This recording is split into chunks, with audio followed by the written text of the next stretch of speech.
Hi, today's video, we're going to talk about what it feels like to be an adult that continues to have dyslexia and how one functions in the world. I'm Cindy. I'm Kim.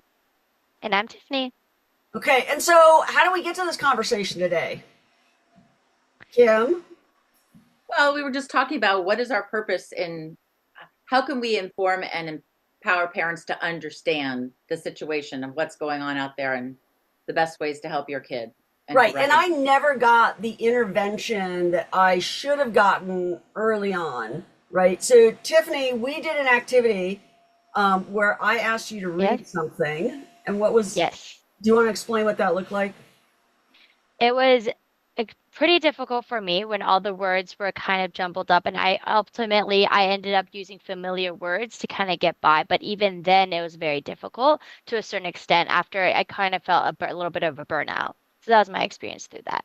Yeah, so what we did is we did a substitution, and we'll actually do a video on this, where we substituted some letters out, and you had to figure out what it actually said based on using the substitution. And Tiff, you were like frustrated. You could barely read the first sentence, and I Yeah. could actually read it. And I said, Right. Yeah. It's draining and exhausting. And when kids keep getting yelled at, you just need to practice reading more. I don't think parents understand what they're going through. Mm-hmm. and then I went on to talk about the fact, well, part of the reason I can do that is because that's still what I do Oh. all day, every day. Now, Yeah. Kim, do you hear it when I read? Like when I read with students? You have such a vast vocabulary, you can mask it a lot because you have memorized so many words. There's a million words. I don't know how many you know, but sometimes, yeah, I can tell Yeah. that yeah. You My don't have favorite is I misread subsequent as subsequent and Tricky never though. put the two together until somebody said, I've never heard the word subsequent. I was like, oh, duh. well, Yes. that's but that's a nuance that's very tricky sometimes when you divide words into syllables. Which You is know, the that whole reason that we teach this. So, as an adult, even though I have had instruction in how to teach decoding and I know the principles myself, I think the thing that is challenging for me is I don't do it on the fly as fluidly as having the intense intervention that you would have done. Do you watch your students improve that flexibility as you go along, Kim? absolutely. Yeah. You have to have flexibility. I teach them the skills and the tools, but I also teach them they have to have flexibility, and being able to Mhm. flip things around and try different methods to get the word correct. I mean, there is a science to it, but because our English language has so many different foundations that pour into it of different countries and different emphasis on different syllables, it is tricky. Now, Tiffany, you brought up something really amazing, which you talked about a study. What was the study on with spelling? That a majority of our kids now with Grammarly and also with spell check that it has significantly decreased, although it is helpful an initial standpoint, but it has created a reliance, and studies have shown that it has significantly decreased our generation, or at least my generation, in terms of spelling. And I am guilty of that as well. My Grammarly subscription went out, and my emails have gone very difficult to write. I Um, have So, noticed takes away people's they don't learn their homonyms and homophones and no. homograms. okay, They so don't. define those really quick, Kim. Oh no, homonyms means same name. Usually I have to have something in front of me. Cindy, I can't do it. Same name, different. Homonyms have the same name but different meaning.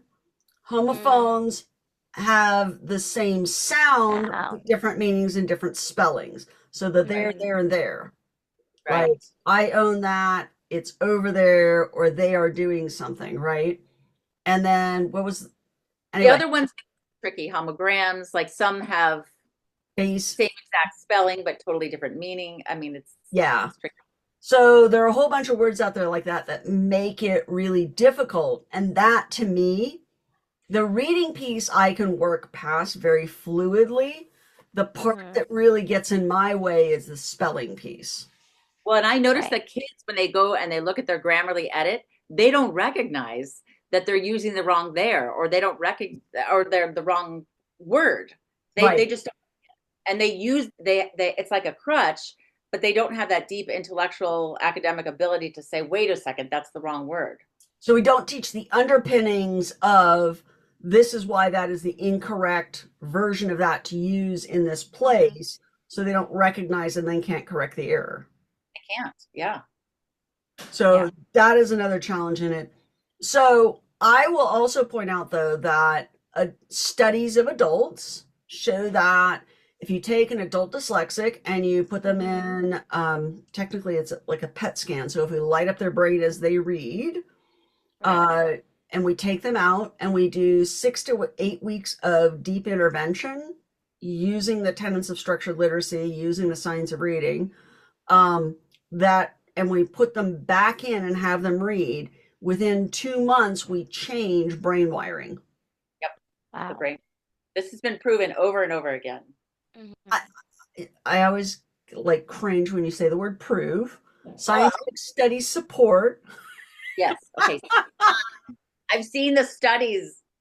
Yeah. Yes, but we can find studies arguing all sorts of different things, right? So it's a trend that we see in a positive direction, and the idea that brains are, and the technical term is plastic, meaning we can rewire brains. Tiffany, did you look at any of that when you were in your psychology master's program? Did you look at neuroplasticity?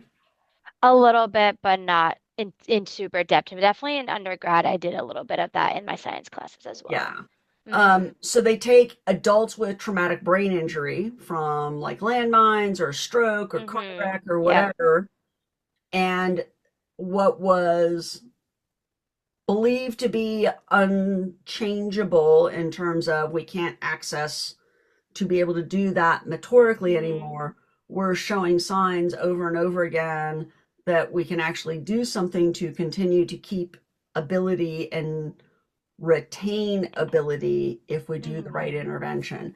And reading and writing are no different. It's just a question of, are you going to invest the time to do the intervention? Hmm. Got it. All So, right. um, Kim, intervention would look like I would teach kids every sound in the English language. adults. Adults. Teach them the sounds that they really don't recognize individually, like the phonogram AI. And then I would teach them all the 6 syllable types. So they recognize letters that are welded together, that are make chunks of sounds. And then I would teach them the 4 ways to divide multisyllable words into to be able to sound them out. I know that sounds simple, but that really is the bottom line. And the instruction that we're going to provide in upcoming videos, if you're an adult and you want to do this intervention, that will help you. There's also Hmm. curriculum. There's an easy curriculum that any adult can pick up. It's called Mega Words, and it gives you kind of an overview of what the rules of syllable division are, how they work, and practice exercises that are age appropriate and developmentally appropriate, and building Hmm. vocabulary skills. So if you're an adult out there and you're like, I want to do something, I need the intervention, but I don't have the money to spend on somebody doing that, Mega Words is a great resource to help you get there. And then we will continue to post videos to support people. Thank you.